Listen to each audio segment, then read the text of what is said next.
COVID-19 cases per million among lowest in world. Ministry of Health said that Maharashtra, Andhra Pradesh, Karnataka, Uttar Pradesh and Tamil Nadu account for 70% of COVID-19 deaths. India's COVID-19 cases per million at 3,102 is among the lowest in the world. Health Secretary Rajesh Bhushan said the case fatality rate was 2.15% in the first week of August and now it stands at 1.7%. He further said. Dr. V.K. Paul, member Niti Aayog, has said that the Russian government has approached the government of India through appropriate channels to consider the manufacturing of Sputnik V coronavirus vaccine through Indian companies. He added that the Russian government has also asked the government to consider conducting phase 3 clinical trials of Sputnik V in India. Kamala Harris will be becoming first woman president will be insult to US, said Trump. Speaking about US Democratic vice presidential candidate Kamala Harris, President Donald Trump said that people don't like her and it would be an insult to the country if she becomes first woman president. Trump claimed presidential candidate Joe Biden's win in the election would be a win for China. Biden's policies will be the downfall of America, Trump added. First batch of 5 Rafale fighter jets which arrived in India on July 29 will be formally inducted into the Indian Air Force on September 10, officials said. Defence Minister Rajnath Singh, his French counterpart and India's top military brass will attend the ceremony in Ambala. In 2016, India signed an intergovernment deal with France for 36 Rafale jets. Tesla CEO Elon Musk lost a record $16.3 billion on Tuesday after the electric car maker's shares fell 21%, their worst single-day drop ever. Tesla shed about $80 billion of its market value, more than the combined value of General Motors and Ford Motors, after it was not added to the S&P 500 index. Musk is currently worth $82.2 billion.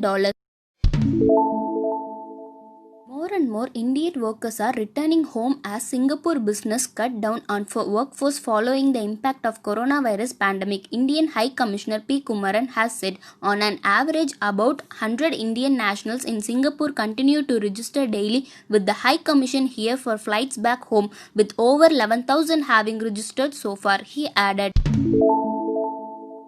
Researchers click world's first 3200 megapixel digital photos. Researchers at US Stanford operator SLAC National Accelerated Laboratory have captured the first ever 3200 megapixel photos using sensors from the world's largest digital camera.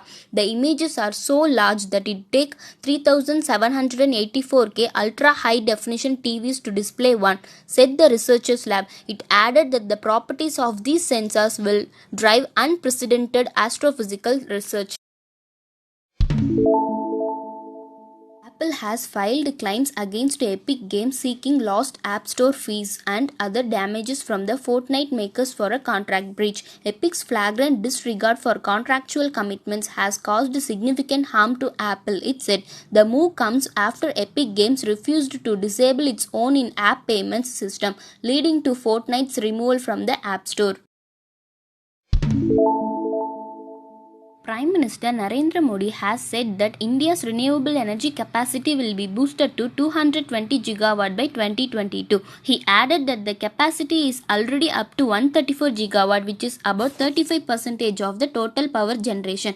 Technology holds the key to scale up the use of solar energy, added PM Modi, stressing on cost reduction through technology. IT company Wipro said it plans to set up its digital innovation hub in Düsseldorf, Germany, which will serve as its flagship center in Europe. The facility, among others, will offer digital transformation expertise to companies in Germany and support talent development in local communities, it said. Wipro said it will also collaborate with local universities to develop tailored programs. When you drink water while sitting, the nutrients reach the brain and boost its activity. If you drink water while standing, it risks your lungs and heart. Nikola Tesla's last message to his mother: all these years I have spent in the service of mankind brought me nothing but insults and humiliation. The elderly woman born on 29 February 1920 technically celebrated her 25th birthday this year. The hottest inhabited place in the world is the Ethiopia. for watching. Share this knowledge to your friends and family.